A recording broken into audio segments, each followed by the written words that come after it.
اللہ کی آزمائش، یہ وہ لفظ ہے جسے سنتے ہی انسان کے دل میں سوالات جاگ اٹھتے ہیں۔ آخر کیوں ہمیں دکھ ملتا ہے؟ کیوں ہمیں تکلیف دی جاتی ہے؟ کیوں ہماری دعائیں کبھی کبھی قبول ہوتی نظر نہیں آتی؟ کیوں نیک لوگوں پر بھی مصیبتیں آتی ہیں؟ انسان جب خوشی میں ہوتا ہے تو اللہ کو یاد کرنا آسان لگتا ہے، مگر جب غم آتا ہے تو دل میں شکوے پیدا ہونے لگتے ہیں۔ لیکن اگر ہم قرآن اور سنت کی روشنی میں دیکھیں تو ہمیں معلوم ہوتا ہے کہ اللہ کی آزمائش سزا نہیں بلکہ ایک خاص حکمت، ایک پیغام اور ایک تربیت ہوتی ہے۔ یہ دنیا دارالامتحان ہے، دارالجزا نہیں۔ یہاں ہر انسان کو آزمایا جانا ہے۔ کوئی مال سے آزمایا جاتا ہے، کوئی اولاد سے، کوئی صحت سے، کوئی تنہائی سے، اور کوئی ایسے دکھ سے جس کا کوئی ذکر بھی نہیں کر سکتا۔ اللہ تعالیٰ قرآن میں فرماتے ہیں، اور ہم ضرور تمہیں آزمائیں گے، خوف، بھوک، مال، جان اور پھلوں کے نقصان سے، اور صبر کرنے والوں کو خوشخبری دے دو۔ آزمائش کا مقصد انسان کو توڑنا نہیں بلکہ نکھارنا ہے۔ جس طرح سونا آگ میں ڈال کر خالص بنایا جاتا ہے، اسی طرح مومن کو آزمائشوں کی آگ سے گزار کر مضبوط کیا جاتا ہے۔ اللہ اپنے بندے کی طاقت سے زیادہ بوجھ نہیں ڈالتا۔ اگر اللہ نے تمہیں کسی مشکل میں ڈالا ہے تو اس کا مطلب ہے کہ وہ جانتا ہے کہ تم اس مشکل کو برداشت کرنے کی صلاحیت رکھتے ہو۔ کبھی ہم سوچتے ہیں کہ فلاں شخص کتنا نیک ہے، پھر بھی اس کی زندگی میں اتنے مسائل کیوں ہیں؟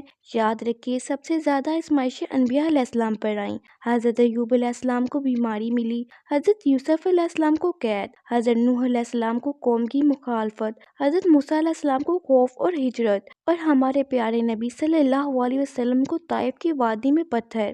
اگر آزمائش اللہ کی ناراضگی ہوتی تو سب سے پہلے یہ عظیم ہستیاں اسے محفوظ ہوتیں۔ اللہ کی آزمائش دراصل قرب کی علامت ہوتی ہے۔ جس بندے کو اللہ قریب لانا چاہتا ہے، اس کے دل کو دنیا سے ہٹا کر اپنے ساتھ جوڑ دیتا ہے۔ آزمائش انسان کو سجدے میں گراتی ہے، آنکھوں کو آنسو دیتی ہے، دل کو عاجزی سکھاتی ہے، اور زبان کو دعا پر لگا دیتی ہے۔ وہ دعائیں جو خوشی میں نہیں نکلتی، وہ دکھ میں نکل آتی ہیں۔ اکثر لوگ آزمائش میں دو راستوں پر کھڑے ہو جاتے ہیں، ایک راستہ صبر کا، شکر کا، یقین کا، اور دوسرا راستہ شکایت کا، نا امیدی کا، اللہ سے بدگمانی کا۔ جو صبر کرتا ہے وہ کامیاب ہوتا ہے، اور جو شکوہ کرتا ہے وہ خود کو مزید توڑ لیتا ہے۔ صبر کا مطلب یہ نہیں کہ درد محسوس نہ ہو، صبر کا مطلب یہ ہے کہ درد کے باوجود اللہ سے ناراض نہ ہونا۔ اللہ کبھی کبھی دیر کرتا ہے مگر انکار نہیں کرتا۔ دعا قبول ہونے کی تین صورتیں ہیں، یا وہ فوراً قبول ہو جاتی ہے، یا کسی بڑی مصیبت سے بچا لیا جاتا ہے، یا آخرت کے لیے ذخیرہ بنا دی جاتی ہے۔ ہم صرف فوراً قبول ہونے کو ہی کامیابی سمجھتے ہیں، جبکہ اصل کامیابی وہ ہے جو اللہ بہتر جانتا ہے۔ آزمائش انسان کو یہ بھی سکھاتی ہے کہ دنیا فانی ہے۔ جن چیزوں پر ہمیں ناز ہوتا ہے وہی چیزیں آزمائش بن جاتی ہیں، کبھی صحت، کبھی رشتے، کبھی عزت، کبھی سکون۔ اللہ ہمیں جھنجھوڑ کر کہتا ہے، واپس آ جاؤ، یہ دنیا تمہارا اصل گھر نہیں۔ جب آزمائش لمبی ہو جائے تو شیطان وسوسے ڈالتا ہے کہ شاید اللہ ناراض ہے۔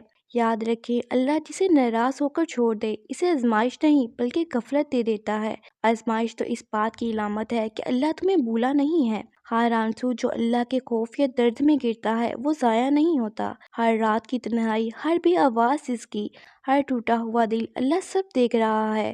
وہ وہیں سے مدد بھیجتا ہے جہاں گمان بھی نہیں ہوتا۔ آخر میں یاد رکھیں، آزمائش ہمیشہ نہیں رہتی۔ رات جتنی بھی لمبی ہو، صبح ضرور آتی ہے۔ بس شرط یہ ہے کہ دل اللہ سے جڑا رہے۔ جو اللہ پر بھروسہ کر لے، اس کے لیے اللہ کافی ہو جاتا ہے۔ اگر آج آپ آزمائش میں ہیں تو یہ ویڈیو آپ کے لیے ہے۔ ہمت نہ ہاریں، صبر کو تھام لیں، دعا کو مضبوط کریں، اور یقین رکھیں کہ اللہ کی آزمائش کے بعد اللہ کی رحمت ضرور آتی ہے۔